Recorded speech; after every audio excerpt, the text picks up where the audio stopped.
Hey Scouts, how's everybody doing today? Scoutmaster Adam here with a few tips for you for upcoming camp out. So our group's about to go on a winter camp out, and I started looking at the weather. We're kind of within that 7-day range, and it looks like we're gonna have a pretty cold night, at least on Saturday. So I wanted to give you a few tips on how to make this a successful weekend for you. Number 1. Location, location, location. Let's talk tent placement. Ideally, you want to be along some kind of a windbreak. So I've got a fence behind me that keeps the wind from blowing against me. But if you're out in the woods, but you're on the edge of a field, is pretty ideal. If you could get into the corner or near a building, anything that can keep the wind, the rain, any kind of additional weather that you really don't want against your tent off of you, that will help you have a successful weekend. Number 2.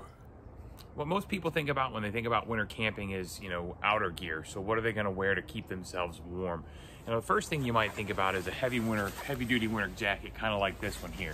It's a ski jacket that I've had for a long time. It's really warm. It's got 2 different layers. It's got a nice fleece lining in it, and this nice outer shell.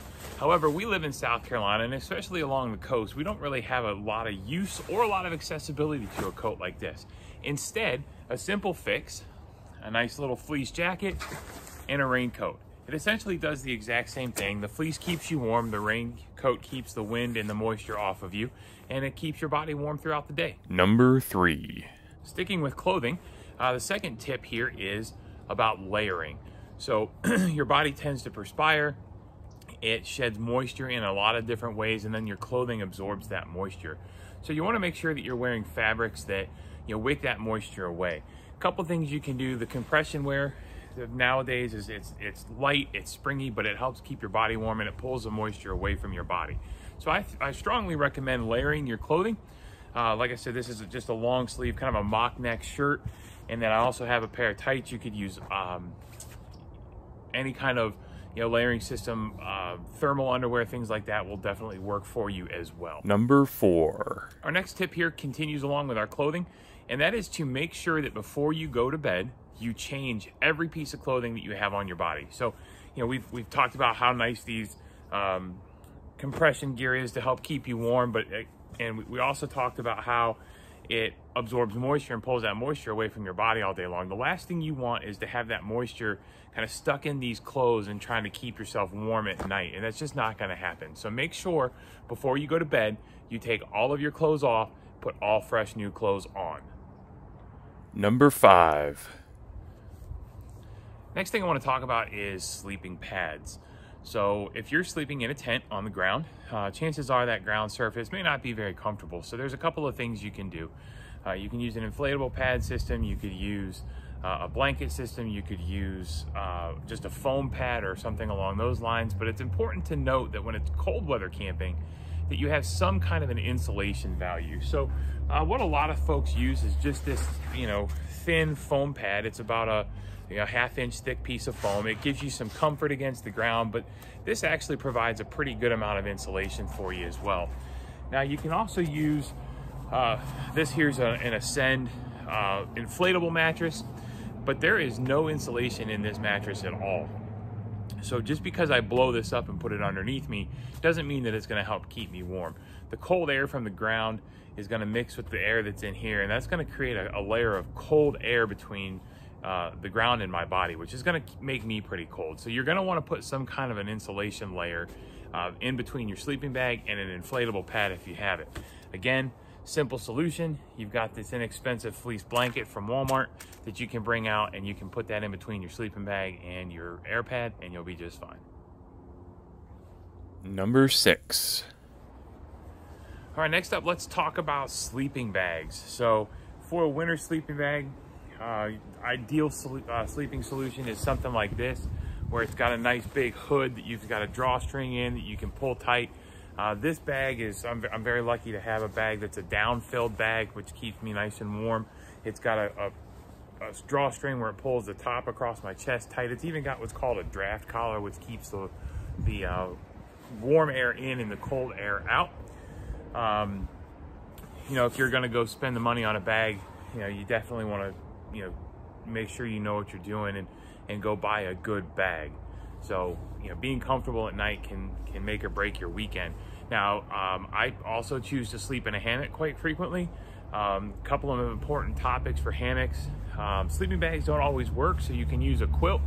A quilt system, pretty simple. It's exactly what it sounds like. It's just a quilt that goes on top of you, but you absolutely need to make sure that you've got an underquilt system underneath of you, because if you compress any of this lofting, it will not keep you warm. So make sure you know what kind of a sleep system you're using, what the best options are for you. Number 7. Next up, let's talk about temperature ratings on sleeping bags. So I've got a bag that's a 40-degree bag. A lot of times it's printed on the bottom of your sleeping bag. Pretty standard bags around this area. You can find a 40. I think I've seen some 30-degree bags even at Walmart. Of course, the better bags, the bags like, this wonderful Big Agnes bag that I've got, do get kind of pricey, and that makes it a little hard. It's also not a very user it's not something you get to use a whole lot while you're here in the South. With the varying temperatures that we see, just because we're going winter camping doesn't mean that it's going to be 60 degrees. So there's a couple of other things that you could take a look at. Some bags, not nearly as expensive. This is just an inexpensive Coleman bag that I got from Walmart, but as you can see, it's not a mummy bag. So it's got this kind of open top, and this one is a 40-degree bag.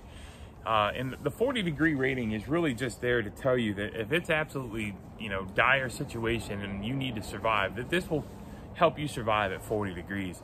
That doesn't necessarily mean you're going to be comfortable. However, there is a very simple solution to that.